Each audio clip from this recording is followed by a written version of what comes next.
नमस्कार दोस्तों, आप सभी का स्वागत है अपने YouTube परिवार AVS क्लासेस 2.0 पर। मैं अंकित कुमार आप सभी को नमस्कार। आज बात करने वाला हूं डीएड वर्सेस बीएड की, जो अभी तक जो जंग छिड़ी हुई है। आखिर कब न्याय मिलेगा डीएड वालों को और बीएड वालों की भी क्या गलती, सब विस्तृत रूप से बात करने वाला हूं।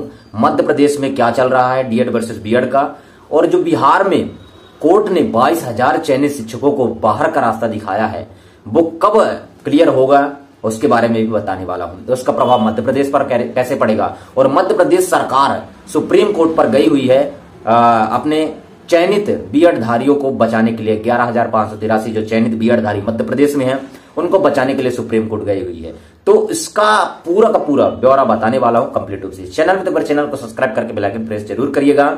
और आज बात करते हैं डीएड वर्सेस बीएड का। कम से आपको थोड़ा सा कुछ नए लोग जो देखते हैं उन्हें पता ही नहीं कि क्या चल रहा है क्या नहीं चल रहा है, उसके बारे में थोड़ा सा मैं आपको जानकारी दूंगा। लेकिन कंप्लीट रूप से वीडियो में लास्ट तक जरूर बने रहे, आपके हर प्रश्नों का जवाब वीडियो में मिलेगा।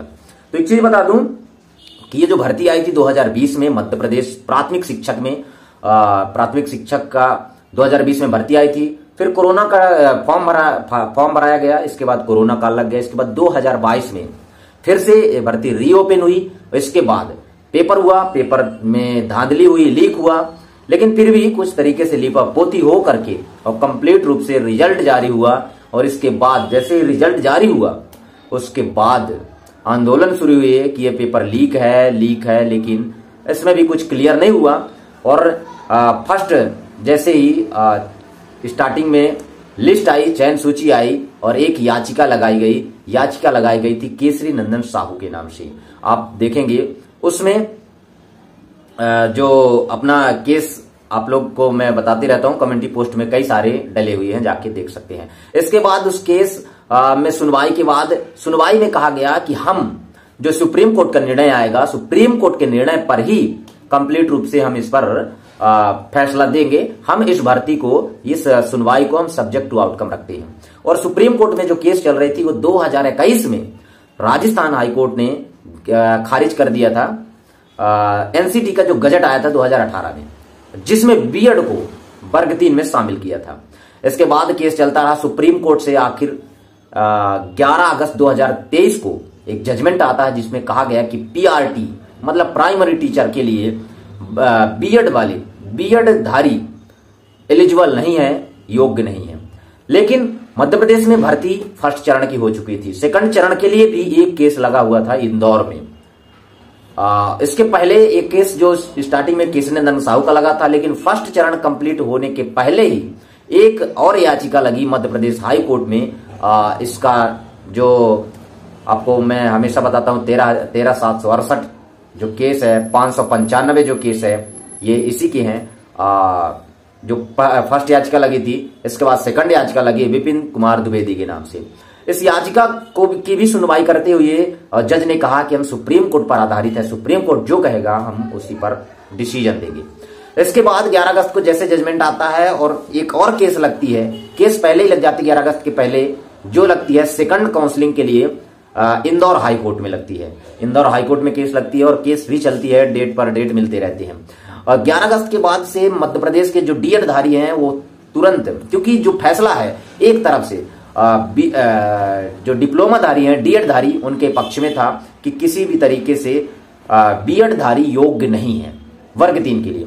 इसके बाद से जो याचिका लगी हुई थी उस याचिका में सुनवाई स्टार्ट हुई और लगातार सुनवाई होती रही, तारीख पर तारीख मिलता रहा। और एक न्याय, जहां न्याय मिलना चाहिए था और तारीख पर तारीख बदलती रहे, तो उससे बड़ा अन्याय कुछ नहीं हो सकता है। और केस अभी भी मध्य प्रदेश हाईकोर्ट में 26 फरवरी कल के दिन केस लगी हुई है और आपके स्क्रीन पर देख सकते हैं, जिसमें से कोर्ट नंबर 20 आइटम नंबर 31 में इसकी सुनवाई होगी। लेकिन सुनवाई का कोई फायदा नहीं, क्योंकि ऑलरेडी मध्य प्रदेश सरकार सुप्रीम कोर्ट पर जाकर के और अपनी सुनवाई करवाने के लिए, जिसमें डीएड धारी भी सम्मिलित है, डीएड धारी चाहते हैं कि मध्य प्रदेश सरकार घुटने टेक दे। लेकिन मध्य प्रदेश सरकार संरक्षित कर रही है बीएड धारियों को, चयनित बीएड धारियों को संरक्षित कर रही है, जिसमें 11,583 पद हैं।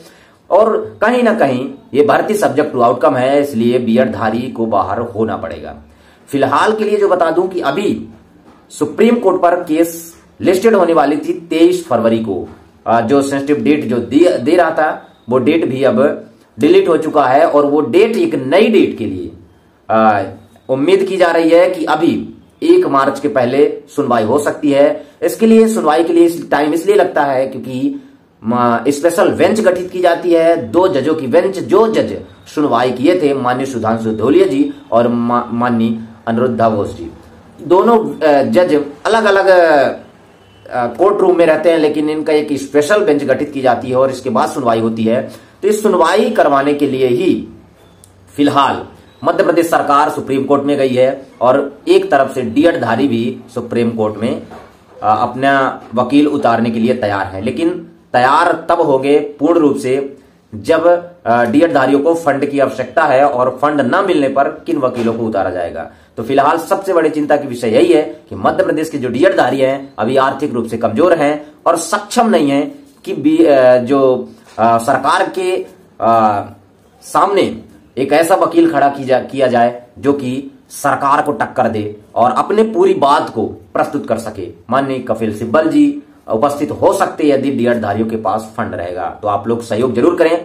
और दूसरी बात, कुछ लोग कहते हैं, कुछ लोग का कमेंट आता है, स्पेशली तो नाम नहीं लूंगा लेकिन बताना चाहता हूं कि कहते हैं कि जो चयनित बीएड धारी हैं, जो 22,000 चयनित बीएड धारी बिहार में हैं, उनको बिहार सरकार ने अभी तक कुछ भी नहीं किया है। 90 दिन का समय होने दीजिए, इसके बाद वहां के डीएड धारी भी बताएंगे कि क्या सरकार है क्या नहीं है, किनको बाहर करना किनको नहीं है। लेकिन एक चीज बता दूं कि बिहार का मैटर एक इस दिशा पे डिस्टर्ब हो चुका है कि वहां सरकार का ही ठिकाना नहीं है कि कौन सरकार है कौन सरकार नहीं है। वो खुद को नहीं जान पा रहे कि आज हम मुख्यमंत्री हैं और कल रहेंगे कि नहीं रहेंगे। तो इस तरीके से वहां थोड़ा सा बीच में डिस्टर्ब हो चुका है, इसलिए वरना आज का काम तमाम हो गया होता। इसलिए सरकार भी सुप्रीम कोर्ट में नहीं जा पा रही है। लेकिन यदि सरकार भी सुप्रीम कोर्ट में जाएगी, बीएड धारी भी नहीं जा रहे हैं, क्योंकि सुप्रीम कोर्ट में बीएड धारी तब जाएंगे जब सरकार साथ होगी, सरकार के साथ ही जाने की प्लान बना रहे हैं। लेकिन मध्य प्रदेश में बात ऐसा है कि अभी फिलहाल कल का सुनवाई एक नाम मात्र की सुनवाई है और जो सुप्रीम कोर्ट में सुनवाई आगामी समय पर होने वाली है जल्द, तो उस पर आप सब लोग सहयोग करें। और एक चीज बता दूं कि अभी तक देखे होंगे कि अभी जो फंड वाला जो चल रहा था, आखिर 4 साल 5 साल हुए, 2018 के बाद से जाके 2024 में क्लियर हुआ, 2019 के बाद 2024 में क्लियर हुआ, आखिर क्लियर हुआ ना। मतलब न्याय ही होगा, जिसके साथ जो सही है उसको सही ही मिलेगा, यही तो कोर्ट का काम है।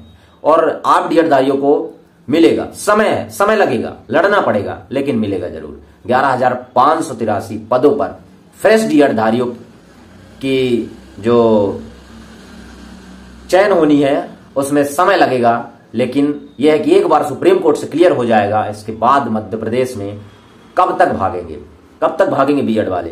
अब नहीं भाग पाएंगे, अब लास्ट है। ठीक है, मिलते हैं नेक्स्ट वीडियो पर। वीडियो कैसा लगा लाइक करके दोस्तों शेयर जरूर कर दीजिएगा। वीडियो कई दिनों बाद आया है, लेकिन इस वीडियो में आप लोग को विस्तृत जानकारी दिया गया है। और जो नई भर्ती आने वाली है, नई भर्ती मध्य प्रदेश में तो अभी कुछ भी नहीं लग रहा है, लेकिन अदर स्टेट पर जो नई न्यूज आती रहती है, उन न्यूज के बारे में मैं आप लोग को वीडियो के माध्यम से कम्युनिटी पोस्ट पर पोस्ट कर देता हूं। तो चैनल में तो एक बार चैनल को सब्सक्राइब करके बेल आइकन प्रेस जरूर कर लीजिएगा। और छत्तीसगढ़ में फिर से एक भर्ती का सिलसिला जारी हुआ है और फिलहाल तो वहां अभी क्लियर ही नहीं हुआ पुरानी वैकेंसी, जिसमें डीएड वर्सेस बीएड चल रहा है। तो हर जगह क्रम से क्लियर होगा, समय लगेगा लेकिन क्लियर जरूर होगा। धन्यवाद। वीडियो को शेयर जरूर कर दीजिएगा और आज सभी लोग अपने अपने व्हाट्सएप स्टेटस पर वीडियो की लिंक जरूर लगाएं। धन्यवाद।